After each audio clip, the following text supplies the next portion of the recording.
Welcome back. I'm Gary Parr, and you're listening to Fiber Talk, the twice-weekly podcast for needlework artists. Our artist this week, Jan Hicks from Jan Hicks Creates. Welcome, Jan.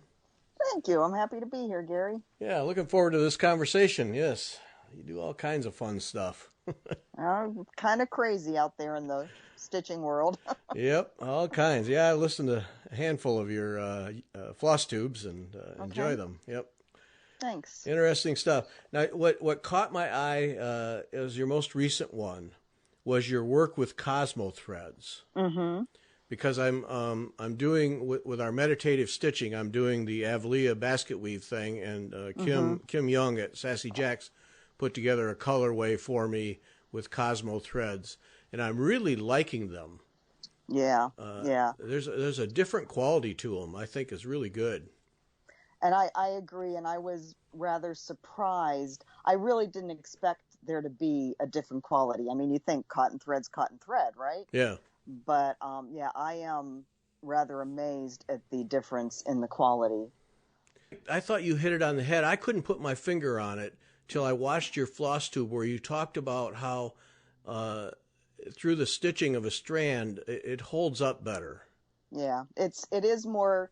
I tried to do a side-by-side just visual comparison of Aurifil and DMC, and I think it's hard to see it visually, but I believe the Cosmo is slightly more tightly twisted whenever it's spun into the thread, and whenever it's spun more tightly, it can handle the abrasion better, and you can see that clearly in this thread. Yes.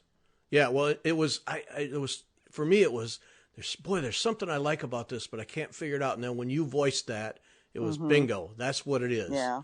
Yeah, all the way to the end of the strand, it's holding up. Yes. Yeah. Yeah. And I don't think it knots as quickly either, or as much. No. Yeah, I didn't find that. Yeah, I don't recall it knotting at all. Yeah. Yeah. Yeah. Have you used it? Now, I mean, I have exactly 6 skeins of it. So that's what I have. Oh, okay. Okay. So you've not designed with it or anything. No, this was my first one, and this purely came about, well, it first came to my attention when I watched Jean Farish's FlossTube of 2 or 3 ago. I don't remember which number. And, she sings high praises for Cosmo. And I thought, well, that's nice, but, I have the whole set of DMC and multiple skeins of so many of the colors. It's kind of late in the game to be switching over. Yeah. But it turns out that, I used to work at a yarn store in Sarasota called A Good Yarn, and I was in a conversation with the owner there, whom I'm still friends with, and she said, oh, yeah, I carry the whole line of Cosmo. And I said, Susan, I should design something, and we can collaborate. You can offer the floss pack. I'll offer the design. And she's like, why didn't we think of this before? So she sent me the skeins to work with. And what I hope to do is every quarter do a new design where she provides the floss pack. And then, kind of slowly build my collection over time with that. Yeah. Now, I have not explored it. I mean, Kim at Sassy Jacks has the full line, but I haven't even looked to see what the full line consists of. Is it 300-400 colors, or what are we looking at? It's not quite as many as DMC, but I think it is like 407-ish, somewhere in there. Oh, well, should be able to work with that. Yes, and then they also have kind of the variegated as well. Yes. I think they call those seasons or something like that. I haven't worked with those at all. So, yeah, I mean, with that number of colors, and they seem to, from the floss card that Jean Farish showed, they seem to have a nice dark to light for the whole range, for all the different colors. Mm-hmm. And it's laid out nicely. So, yeah, I'm looking forward to exploring it more. Yeah, and I say I had 5 skeins, but I forgot that Kim had sent me just to test a couple of the variegated ones. And I'm always curious on the variegation, if it's really abrupt or gradual. And it seemed to be a nice gradual move through the colors in the variegation. So, because those abrupt ones bother me. I'm not a big variegated fan anyway, but the ones that are really abrupt, like DMC stuff, whatever that is called, it's just, to me, it's just too, the color changes are too blunt. I don't like it. Yeah, I know what you mean, and it creates a much more stripy effect. Yeah, yeah. Right, right. Yeah. So it's interesting that it even comes up because, we look at DMC as the gold standard. I mean, it's what you can get everywhere. It's what everybody uses. Everybody has at least a conversion for it in their designs. Mm-hmm. And you expect it to be the best, I guess. But then when a thread like Cosmo, it really, can you safely say it's a better thread, or is it just different? I think it's a better. I totally think it's a better thread. I've not explored on the website. Like Cosmo, I know says that it is made by the highest quality long staple Egyptian cotton. That sounds pretty impressive. I don't know whether DMC says the same thing or not. Yeah. But yeah, I totally think it's a better thread. Now the price kind of reflects that, but it's not that much more expensive. Mm-hmm. So. Yeah. Well, I look at that too in terms of these days where the supply chains are so fractured Mm-hmm. that, you start to look at, well, DMC you can usually get everywhere, but now most shops are struggling to, they'll send out a floss pack, but they're missing one color, and it's going to be a couple Mm-hmm. weeks before they get it. And so you start to look at what are some alternatives, and this one just seems to be a good alternative. It does, and I find it interesting, and I don't know what the reason is, but I find it interesting that it seems to be higher end shops or like quilt stores seem to carry Cosmo. Oh. And I don't know whether that's because I think Susan at A Good Yarn carries it because she likes the embroidery of Sue Spargo, the wool applique embroidery. Mm-hmm. Yes. And it may be the thread that Sue Spargo uses. And so that would kind of tie into the quilt world as well. Mm-hmm. But yeah, I don't know why it's not more widely even known about in the cross stitch world. Yeah, I don't either, because it's lovely to stitch with. It really just it is. It just flows right through. It seems, yeah. Well, Sue Spargo would be a good reason to carry a line. That to say the least. Yeah, her stuff's pretty amazing. It is. Yeah, that would be justification enough for me, right there. Yes. Mm-hmm. Yep. And then the other one, somebody sent me a sample of the Missus Sedas silk. Oh, okay. That you've been playing with. And, I just ran it through some cloth a couple times just to see what it was like.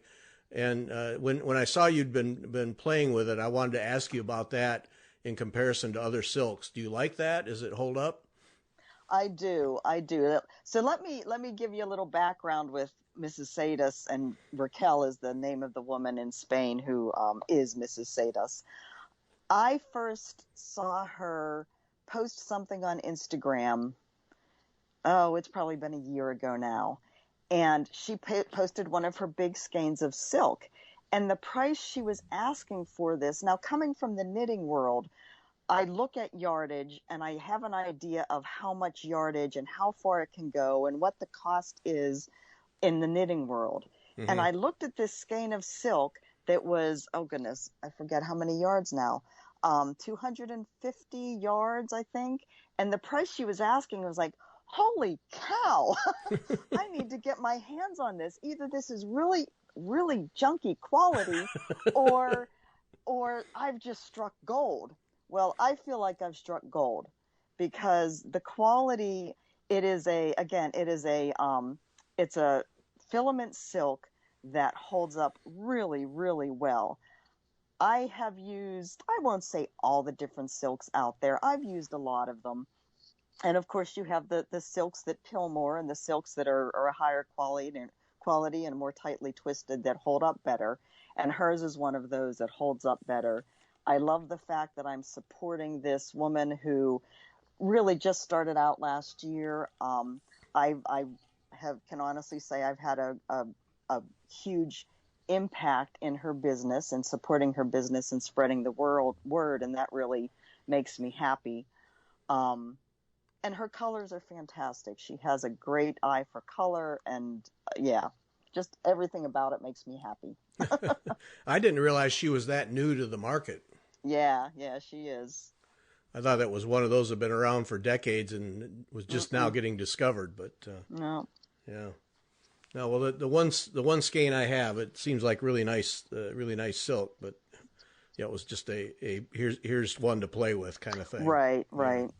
Yeah. And at some point, just I run out of time to just play with. So. Oh, I know, Yeah. and there's so much to play with. Yeah.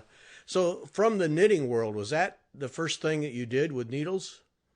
No, I taught myself to cross stitch when I was in high school. My mother had some Aida and some floss sitting in a basket, and I just picked it up and started stitching, just making kind of a geometric design. And I don't remember doing a whole lot with it in high school, but out of college, I was hired by the federal government, moved down to Maryland, and I finally had a salary of my own, such as it was. How cool is that? In 1987. Yeah. And I lived not too far from the cross-stitch store in Baltimore called the Stitching Post in Catonsville, Maryland. Yes. And they got a lot of my money. And that's really where I started. I didn't learn to knit until, early 90s, I guess. And then, of course, I got married and had kids and didn't do as much with the stitching because I didn't want to leave my floss and my needles laying around. Did a little bit more with the knitting, started scrapbooking, started stamping, was hired by a scrapbooking store in Maryland. Started digital scrapbooking, did online, worked with an online digital scrapbooking store, making products for them and teaching. I've taught across all of the different crafts that I've been involved with. Uh-huh. Moved to Florida, started working at the yarn store there, and was heavily, of course, into knitting and teaching and making models. So there was really not a whole lot of stitching, probably from the late 90s to 2017 when I came back to it and found a whole different world. Yeah, that's a span of change right there, no question. Yeah.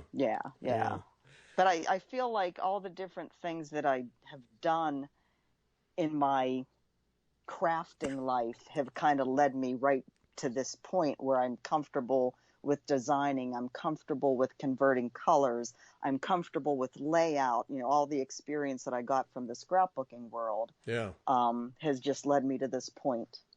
Yeah, well, I was just going to say that very thing. May not have been stitching, but the fundamentals across all those different crafts are pretty much the same, and you just develop your skills in different ways. Mm-hmm.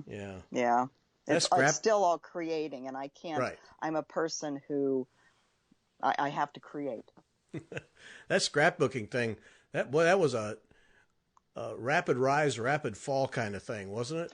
Yeah, it really had a boom time. I mean, digital scrapbooking is still out there. The store that I originally worked with is still going strong, but it certainly had its heyday in the 90s. Yeah. What is that what it evolved into? Is digital scrapbooking? So what is that? Just moving pieces around and putting together pages on your computer? Yeah, so you work in Photoshop or Photoshop Elements, designing the layout and all of the elements instead of a hard button. It's a digital button, and so you have your photos that are all digital, right? Yeah. And you just have all this stuff in Photoshop, something like Photoshop Elements, and create layers, and then you have a layout that you can print out and put in an album or put in a frame or anything like that. Oh, okay. Seems to take away the fun of cutting out and stamping. Oh no. Get rid of all of that stuff. I had a room full of stamping and scrapbooking supplies. And again, when I got rid of it, certainly one of my husband's happiest days. But yeah, it was a sense of relief to just let that all go. Oh, okay. Yeah. That was just, as I used to remember here in the Chicago area, several stores popped up, scrapbooking stores, and then it seemed like next time I was through that area, they were gone. They were gone. Yeah. Yep. And a material intensive hobby. Oh, heck yeah. Yeah, that's all right. So then you, so you went through the usual thing with raising kids, and then the stitching needlework kind of has to take a back seat to. Take a back seat, yep. the realities of life. Yep. Yeah. Yeah. So when you start, when you really kind of get back to it, kids are grown, then was it Yep. a design thing or? No, it was my fingers are itching to stitch. I've been knitting and knitting and knitting like a maniac for how many years now? I want to get back to my stitching. And so that was just a matter of starting to search on the web and seeing all these stores and seeing Etsy and Facebook having all these groups. So I really just dove in completely back into the stitching world. My designing, I hadn't even considered it until a friend visited my husband and I when we were out in Hawaii. They came out last year, and she said, she does not do full coverage stitching at all. But she said, Jan, looking at the full coverage things that you like to do, she said, your pictures would make awesome full coverage designs. And I went, well, that's an idea. And I ruminated and I thought, and I started looking at different software. And I thought, well, and I talked to my husband. And again, the whole being comfortable with a computer, being comfortable with color, it all led me to making it very easy for me to find some cross-stitch software and start working in it and see what happened. And here I am. Yeah. Well, your photography intrigues me because I'm a photographer, though I have to admit in the past 4 or 5 years I've not done a whole lot of it from doing it, almost around the clock some days, and actually thinking of seriously I'm gonna sell my digital SLR lenses and equipment because I just don't use them anymore. And these phones anymore are just so good that the thought of hauling a big bag of gear around. What is your photography like? Is it just a point and shoot camera, or do you haul the tripod and all the gear? Nope, it's an iPhone. Okay, all right.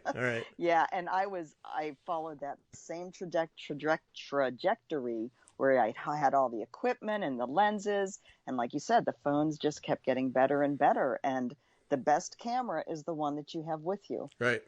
And my phone is always with me, and we just keep upgrading the iPhone so that I have that camera that I need. And I'm very aware, even with my pictures of my designs, of lighting and placement and, just the whole shoot aspect of it. Part of that is from the scrapbooking world as well, wanting to have the best pictures for a layout when you want to promote your product. And, but I slowly just why am I lugging this big camera around when I have an iPhone? We haven't yet upgraded to the one with the 3 lenses, but I expect that's going to happen before the end of the year. Yeah. So. Yeah. Well, that's the crazy thing about it. 'Cause we, when this COVID thing started, we were doing, outside church services. And so, can I help with that? Sure. And so I got out my bag of DSLR lenses and stuff, big tripod, because my camera will do video, and hauled that, so you had good quality lens to do the thing. And the first time I did, it's like, oh, I forgot about all this weight, and all this gear that you have to haul around. And then when we started doing live shows here with Fiber Talk, my first thought was that, oh, good, I'll get my gear out and I'll use that. And I tried it a couple times, and I said, why should I? I mean, my phone and the for YouTube and the camera in the laptop, they get the job done for that little rectangle that's there. And every phone just gets so much better. These new iPhone 12s and what they can do with photography is, I mean, it's in my pocket. I can't wait to get my hand on that. I know. Yes. I know. And you start to look at not only still photography, but then what you can do with video. And, that becomes so easy, but the quality is just so good. And with HDR, high dynamic range and extreme light ranges in photos, and you can do all that work in Photoshop, or you can let the iPhone do it for you. Exactly. Yeah. And I'm not looking to shoot photos that are going to win any awards. Right. I just want to take pretty pictures. And luckily, my pretty pictures translate well to pretty cross-stitch designs. Right, right. Well, so you took that advice then and just said, all right, I'm going to take a couple photos and see if I can convert them. Because you see people ask that question frequently. Is there who will help me convert a picture of my dog to cross-stitch? Because I want to cross-stitch that. So that was fairly straightforward for you? It was. And, I didn't even have to go out and take any photos. I have, from all of the traveling that we've done, I have photos from all around this country that, I think are pretty darn good. So yeah, it's kind of hard to narrow down which ones I wanted to work on first, quite frankly. But yeah, I think the hardest part was figuring out what cross-stitch software was out there. Unfortunately, for a Mac user, there's only one. Yeah, so that narrowed it down quite quickly. And then it was just a matter of, my husband and I talked, and I said, should I or shouldn't I? And he said, if it doesn't work out, the only thing you are out of is the money it costs for the software. Yeah. I already had a website.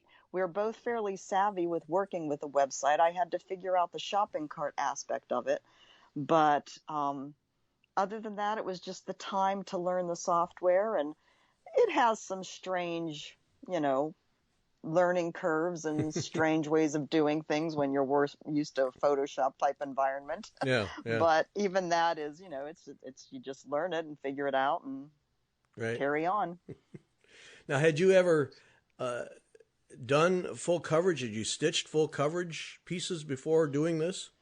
Yes. Oh, okay. And that's why it appealed to me so much, because I'm one of these people that I love intricate, detailed, big patterns. And the same was true in the knitting world. Give me intricate color work and I'm in heaven. Okay.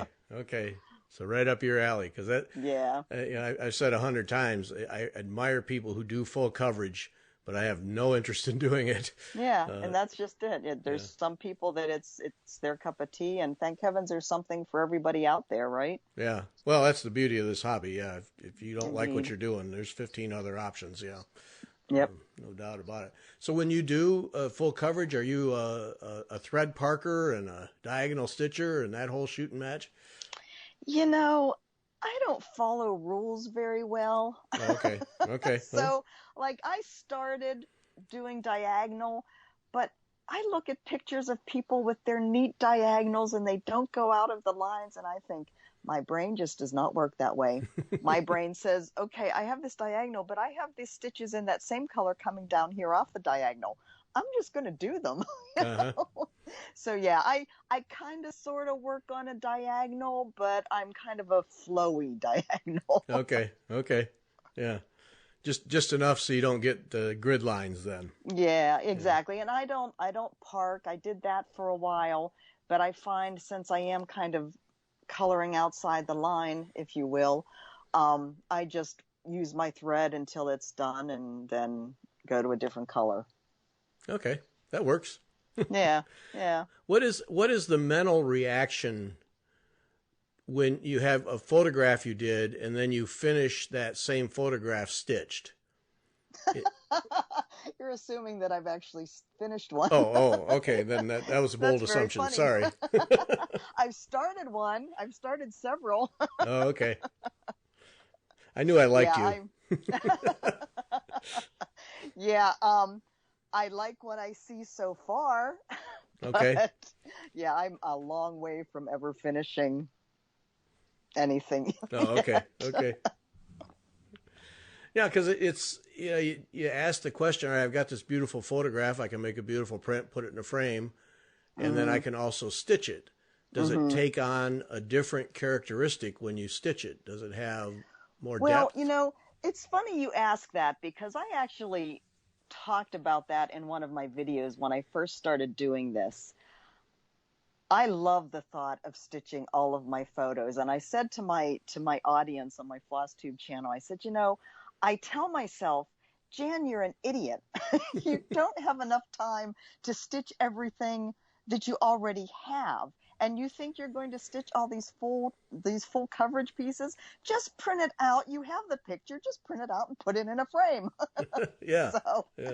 But there is something that draws me to the idea of creating these beautiful pictures in floss. Mm-hmm.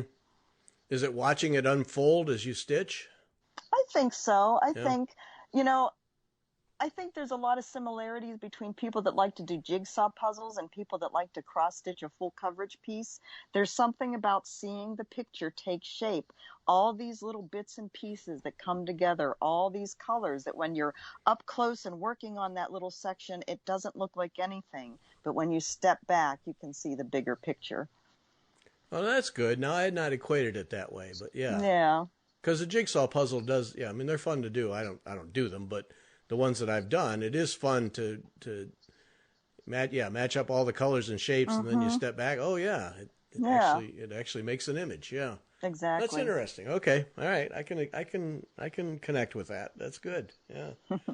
And then your son, I was most intrigued by your son's art, and doing that as needlework. How'd that come about? Well, so my son definitely got my creative gene, I'm happy to say, my younger son. His name's Ben. And he started doing these, acrylic pour paintings.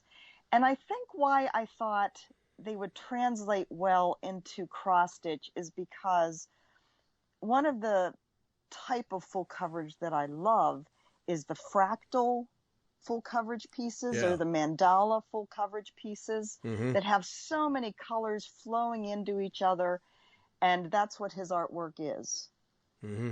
So that's I thought, Ben, send me a picture.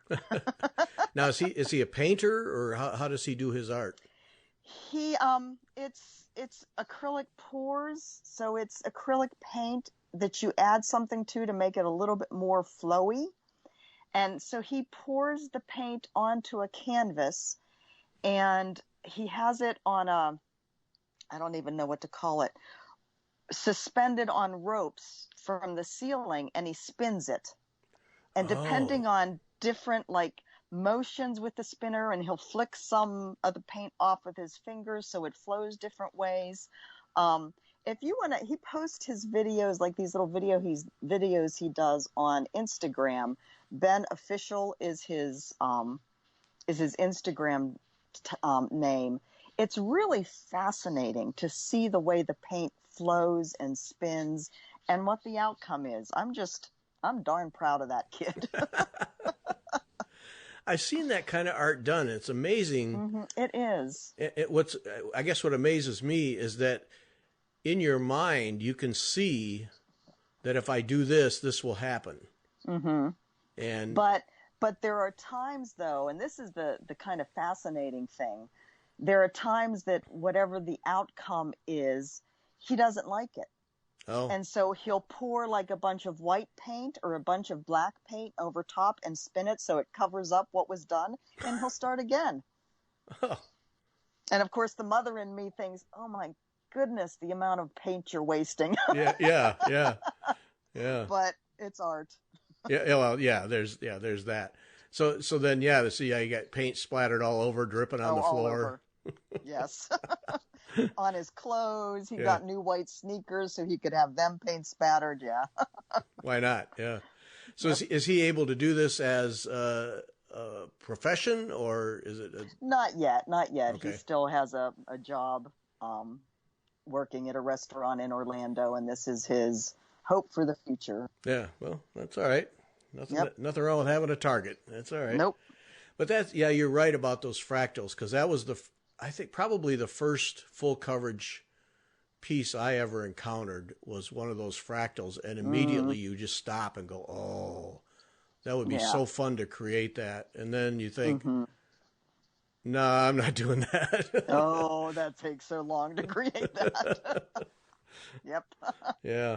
But his art is neat. I didn't understand how he made it, so that's now really I have cool. a better understanding of that. Yeah. So when you started designing, what was was it the full coverage, or were you doing other things No, I that? started with the full coverage. Jeez. Because that's that's kind of what was suggested to me, and I kind of had all the elements. And it wasn't till, I don't know whether, my Way to my jump in the memory deep is not end. the best in the world. Yeah, but that's the full coverage. This is going to sound very strange, I guess. The full coverage is easier because you're taking a picture and converting it, and the computer is doing the work. And I'm tweaking with how many colors, how big I want it. And then I go through and kind of clean up everything because the computer can do some strange things with color sometimes. But when I started to do I guess what you would call, I don't know, more normal, more traditional designs, that's a matter of finding, getting inspiration from the strangest places and then starting from scratch with basically a blank slate. So placement and shape and color, all that has to be worked out. Yeah. Well, yeah, that's where the challenge comes in. So, and of course, the standard question, where do you get your inspiration? But one of yours where you had gotten it off of some tiles, and you just kind of, as a photographer, I'm sure your eye is trained that you walk around and everything you see is framed in a camera lens, and yes, and so you start to pick those things out, and then what portion of that can be a photo, and it's not a great leap to take those same kind of visual things and convert them to cross stitch pieces. Yeah, exactly, and even things like the one piece that I did called Narnia. I don't believe I sent you a picture of that one because I don't have it completed, stitched yet, but that came from looking at wood, the carved wood of the front of a wardrobe. And there were triangles and squares and borders in the carving on this wardrobe, and I was like, oh, that's a cross stitch design waiting to happen. My brain right now, I get ideas from like multimedia 3D. There's something that I'm working on that will involve a layering of 3 different pieces of fabric, if it all comes together in reality like it is in my mind. I'm getting inspiration from macrame woven wall hangings, where you'll have some of the intricate macrame knotting as traditional cross stitch, but then withdrawing some threads and weaving in other fibers and creating loops and fringes where the threads are drawn out. So yeah, I'm anything but traditional, really. Well, I think that's one of the cool things about this hobby is you don't see a lot of it, but people being willing to mix techniques to create the art that they're after is I think one of the really neat things. I mean, I've had 2 or 3 guests that do that kind of thing, where for me, people question, is needlework art? Well, yes, it is, but then when you start to do that kind of thing, it really eliminates that question about whether it's art. Yes, it is. Yeah, you're creating the texture and the colors and the light reflection that you want with different techniques. Yeah. Right. And one of the things that I really hope comes across to my viewers and to anybody that hopefully buys my designs is I encourage you to make it your own. I want you to change colors. I want you to eliminate or add. So many stitchers, and this was as true in the knitting world as in the stitching world, are, very afraid to move outside of those lines. Well, the designer designed it that way. Isn't it kind of rude to change it? Well, I don't know how other designers feel, but I don't particularly care for orange and yellow. So I'm going to change the colors to make it something that I actually love. Yep. So, I think that's my goal, to help people break out of the bounds and realize that they can put their own stamp on anything. Yeah, I've not encountered any designer who is resistant to changing. I've heard about them, and I've heard that they exist. But yeah, everybody I've talked to is like, help yourself. Yeah. Go nuts. Yeah. Exactly. Yeah, make it your own thing. Yeah, if you don't like yellow, don't stitch with yellow. Find something else. Yeah. Well, and you even have on your website, you actually document the changes you make, which I think is great because it demonstrates to people not only can and should you do this, but here are examples of what happens when you do. Right. And that started because I was getting more and more people asking me for my color conversions. And so, it makes sense for me to note those all down for people. But again, it's the idea of, yes, I happen to use Victorian motto sampler threads. Those are not repeatable. You can't get what I used. So find something compatible. Mm-hmm. Go to a store and hold up the color and see what you'd like, Yeah. People are afraid to do that. Yeah. Well, I think there's a comfort in just stitching what's laid out before you. You know it's going to be successful. This is very true. Yeah. Yeah. And also there are times that I don't want to have to think too hard. So I'm just going to stitch the way it is. Yep. Different designs for different needs. Yeah.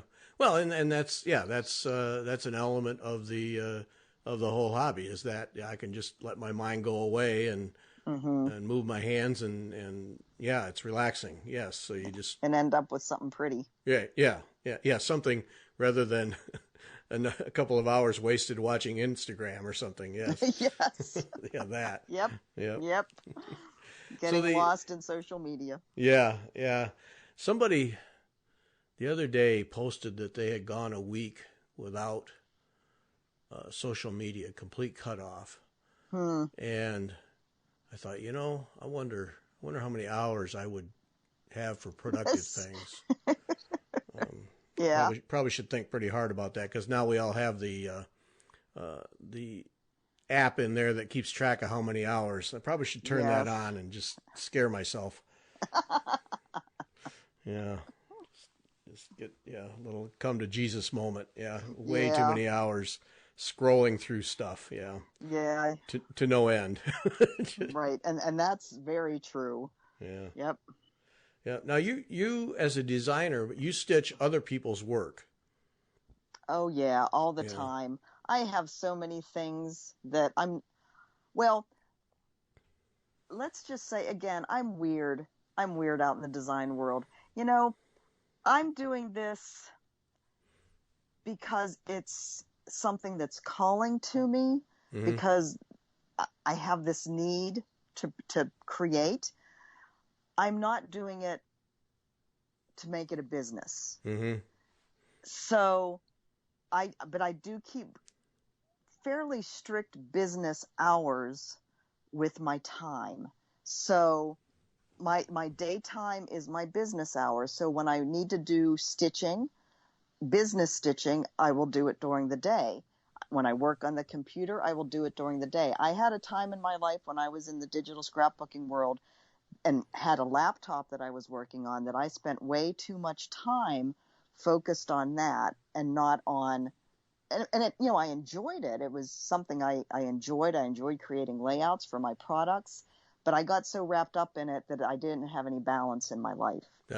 And one thing I am not going to do is allow that to happen at this stage of my life. So in the mornings and the evenings, that's my time to stitch whatever I want. And more often than not, it's somebody else's work. So, okay, there is a discipline there because you have to contain that no matter what you're doing. You have to find some way, that balance. So that gives you that in the morning and the evening, then that gives you the chance to not feel any pressure when you're stitching to deliver something. Yeah. And really, I don't allow myself to feel pressure to deliver something anyway. When I put a design out, I'm thrilled with it. The next design is calling to me, but it's not like I'm like the designers that are going to market that have a certain number of designs that they need to have ready for market. That will never be a model that I'm going to follow. I will never offer paper charts. I live in an RV. I'm not going to have paper surrounding me. I offer PDFs. If you want to print it, you're welcome to.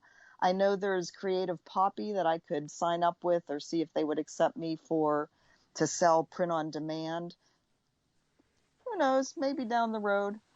But at this point, I enjoy doing this. I love the designs I'm creating, but it is not the center of my life, basically. Yeah. Well, that's good. That's good. When you're stitching other people's work, I mean, for me as a magazine editor, competitive magazines, I'll leaf through them, but I do not read them. I never have, and that's a conscious decision.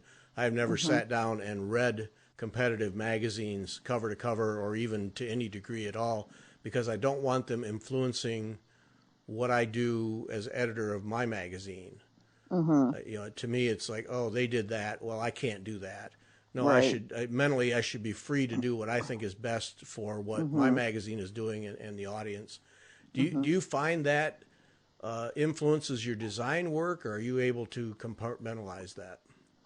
I would say the only way it influences my design work is to say, oh, look, I don't need to be symmetrical. Or just, I guess I'll back up and say I'm a very symmetrical person, and when things aren't symmetrical, it does bother me. But I think a lot of times we think, okay, this has to be this color. This flower should look like a flower. This tree should look like a tree. And if it doesn't, that's okay, because that's the designer's own interpretation. So I think it has helped in me giving myself permission to do things a little wonky. Okay. Yeah, I can see that. Well, because for me, it's the question of do you live in your own little tunnel, your own little design tunnel, and if you see other people's work and actually stitch it, does that open you up, or does that drag you down that path when you go, well, wait a minute, am I really just copying what they're doing? And how do you resist that? I would say that's totally personality driven. Okay. Yeah, if you have a strong design ethic isn't the word I'm looking for, but a strong design style, I doubt you're going to be dragged into somebody else's style or way of doing things. Okay, I can see that. I don't know. Yeah. I don't know. I've never designed, so I don't know how I would react. But by the same token, so again, harking back to my days in the digital scrapbooking world, so the store that I worked at was called Scrap Girls, and the person that was in charge of the it is, isn't it? Yes. No comment. And the person that was in charge of the art department, the graphic designers, was hugely experienced in that world. And she would tell us, one of the designers would create something, and there might be somebody on another competing site who created basically the same thing. There was no collaboration. It's not like you talked or saw the same thing. It's just organically in the world, in any art world, you have things happening out in the greater world that triggers. And so you would have the same type of things created. And it wasn't like you copied anything. It just is something that happened. And it happened often enough that you realized, again, it was just an organic thing that happens in the art world, regardless of what medium you're talking about. And so I think as having that as my background, I realized that, that's just the way the creative world works. Yeah. I don't know whether that makes sense or not, but well, it does to me, yes. And you look at lawsuits for music where you stole part of my song, and you look at the history of music. At some point, there has to be some overlap. Right. There's no new thing under the sun. Right. There are obvious instances where someone actually did copy the piece of the song. Right. Exactly. But in general, there are so many rhythms. There are so many combinations. Only so many combinations of notes, and you're going to overlap, and it's going to happen in any kind of art. Yes. Right. Yeah. Yeah. Well, it's just, yeah, just the mental process that goes into this intrigues me, and how people deal with it, and still come out with creative and original art. And Right. it's, Yeah, and you think about something like cross stitch, where this has been something that's been done for hundreds and hundreds of yeah, years, yeah, yet people are still coming up with original designs. And there may be motifs that are the same. Quaker motifs are the same across a bunch of different Quaker designs, hmm, but the way they're put together, the way they flow, whatever the theme is, that can be changed enough that it creates a whole new fresh look. And, yep. we just keep chugging along. Yeah, and other part of that is the materials that we have today, the threads Oh, and the yes. ground cloth change the whole approach. Even if you copy, it's Right. still there's Oh, so yeah. many options just with the materials you use. Yep. Yep. Again, make it your own. Yeah. Do you find that is it DMC? Is that your base when you design? Do you work with that, or how? What? I try to always have the conversion for DMC. Now, of course, my full coverage are all DMC, definitely. Yeah. But my other design work, I prefer to stitch with overdyes or silks. So I'm more often than not going to be designing, at least with those in mind. Like the design I'm currently working on, I just pulled out all the overdyes that I want to use for it, and then I convert it to DMC so that it's charted in both. Mm-hmm. So, because I understand not everybody can afford the overdyes, not everybody wants to use them. Yeah. So I try and make it as easy for people as possible. Having said that, though, the Cosmo design that I just put out, because it is meant specifically for people to give Cosmo a try, it is only charted in Cosmo. Mm-hmm. Yeah. Yeah, I have to say, I don't know why it won't leave my head, but I'm most curious to see in a few months or even a year whether Cosmo is starting to really take a hold in the hobby. Yeah, yeah. It will take a commitment from stores, more of the mainline stores, to carry it. Mm-hmm. Yeah, it and 500 other lines of thread. Exactly, exactly. Yeah, yeah. Those store owners just keeping up with threads alone has just got to be. I know. Oh, geez, just we're out of that color again, or. I would never, seeing what it was like to own a yarn store, working in a yarn store and working closely with the owner. There's no way I would ever own a store. You have no free time. Yeah. Oh, exactly. Yeah. But just threads alone as a store owner, all right, I've got a complete store full of threads hanging everywhere. Mm-hmm. And you walk in and you want the one color I don't have, Yep. Yep. You've got to be kidding me. Or the one line that I don't carry. Right. Yep. Yep. Yep. Exactly. Yeah. Yep. And how do you keep up with that? I mean, even if you have it all databased in the computer and everything else, still just to keep it ordered and keep it in stock is, yep. And then some designer comes along and calls for color and you're out of it overnight. And yep. The orders are backing up and oh boy. Yeah. And then you throw a pandemic on top of it. Right. Yeah. Yeah. Where not only can you can order it, but good luck. Yeah. You'll get it sometime. Yeah. And people are clamoring for it, and every single one of them has 8 other projects already kitted up, and could go stitch those. Yeah. Go stitch that. Yeah. I'll let you know when I have the stuff in. Yep. It's but yeah, I mean we're a generation that wants it yesterday all the time. Oh, I know. So, yep. Yeah. So when you stitch in the evening, are we hoop, scroll frame? Depends. Or are you a stitch in hand? Depends. It's becoming more and more depends. Pretty much, I'd say 90 to 95% in hand. Oh. But with my bigger projects, I just started. I'm not a sampler person, as you might have guessed. I'm not traditional. I'm not a big sampler person, but I do love band samplers. And I just started the Margaret Howden sampler from the Exemplary shop. I had to put that on a scroll rod because there's just so much fabric. Mm-hmm. My full coverage designs I do on a Q-snap. Yeah, the big designs, I just started the Baroque sampler from the Historische Werkmeister site in Germany. And any design that has so much fabric, I'm just more comfortable having that on a Q-snap or a scroll frame. But other than that, I always stitch in hand. Yeah. Huh. Now, see, I admire that. I can't stitch in hand. Drives me nuts.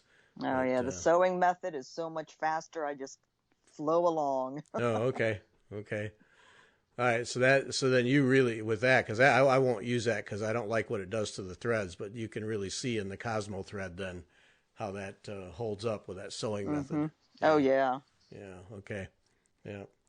No, I tried that sewing method a couple times. I just felt like it was just scrubbing up the threads. I didn't like it. So why do you think it would scrub up the threads doing that? I mean, you're still going in and out of the fabric the same number of times.